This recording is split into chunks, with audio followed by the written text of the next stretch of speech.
One group of Muslims in the United States is speaking out against Islamic terrorism. They're taking to the streets of Portland, Oregon to protest radicalism.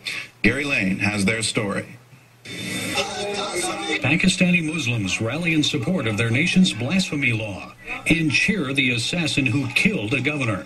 Moderate voices were drowned out by extreme shouts of joy, but not in the United States. There's nothing Islamic about blasphemy laws. Rashid Reno is president of the Ahmadiyya Muslim community in Portland, Oregon. You know that in Pakistan, if there were elements there, certain Muslims there would view what you just said as blasphemous. Probably. But they would have no religious basis for it whatsoever. There's no Quranic verse. All they have is some quote from some extreme clergy somewhere. Extremist views such as attacking or killing those who leave the faith are also considered un-Islamic by these Ahmadiyya Muslims. In many Islamic countries, from Egypt to Saudi Arabia and Iran, Muslims who convert to Christianity or any other faith are considered apostates. The Quran says, La ikraha fi din. There is no compulsion in religion. So the idea that someone can be punished for changing their religion is completely foreign to Islam. And what about jihad? The waging of war or using violence to expand the reach and influence of Islam. The new jihad of this age is the jihad of the pen. We solve our disputes through intellect and through reason. The age of the jihad of the sword is over. That was the teaching of Pakistani Mirza Ghulam Ahmed.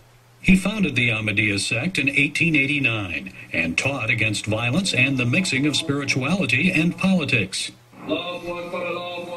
Portland's Ahmadiyya Mosque is nestled in a residential neighborhood on the city's south side. We caught up with members on a Saturday morning as they prepared to blanket downtown Portland with flyers promoting their message of peace. We're here not to argue or confront anyone. So that's basically it.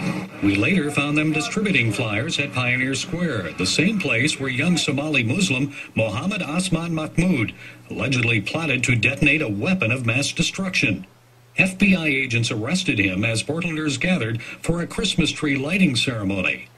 What can be done to prevent young Muslim men or others from becoming radicalized by extremist teachings on websites, in mosques and Islamic schools? The FBI was tipped off by the father of the alleged Christmas tree bomber. Ahmadiyya youth leader Salman Ahmed says lessons of peace and patriotism don't just begin at home.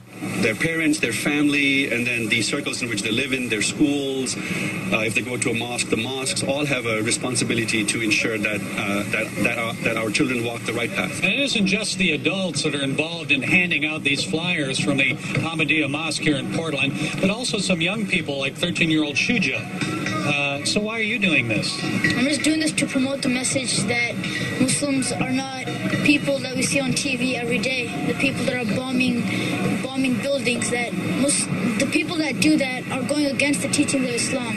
Don't persecute Muslims. Just because you see a Muslim doesn't mean they're going to go and bomb a building. It's the moderate Muslim voice that we as Americans have been longing for, yearning for since 9/11. Dan Sokol worked as a military contractor in Iraq.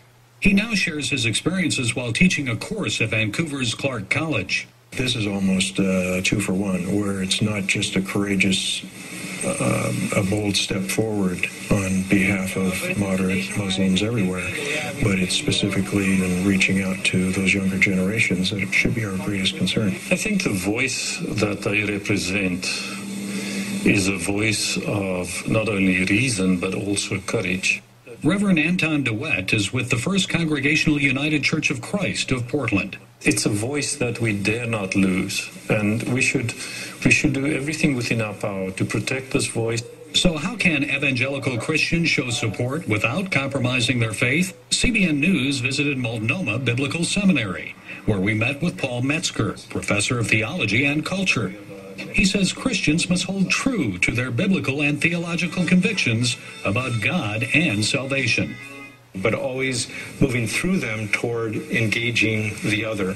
And I think of Jesus' own words in Luke 10 about the Samaritan story, and it's to care for the person whom we would often ostracize or we would ignore.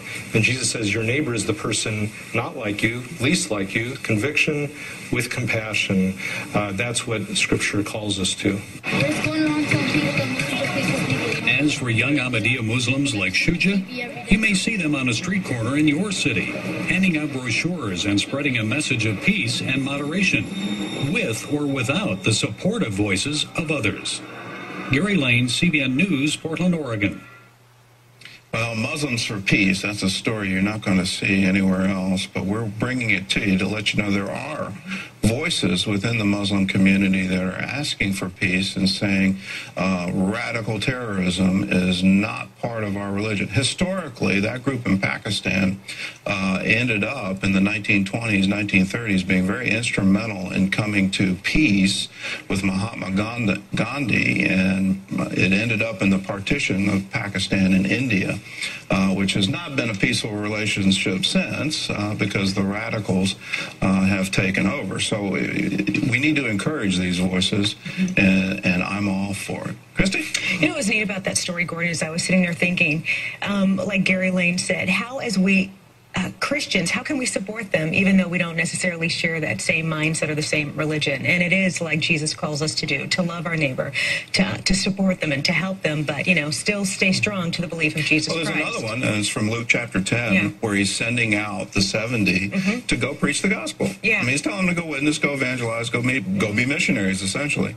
And he says, if you find someone of peace, if you send forth your peace and it stays with them, then go in with them, eat with them, stay with them. If your peace comes back to you, then leave them.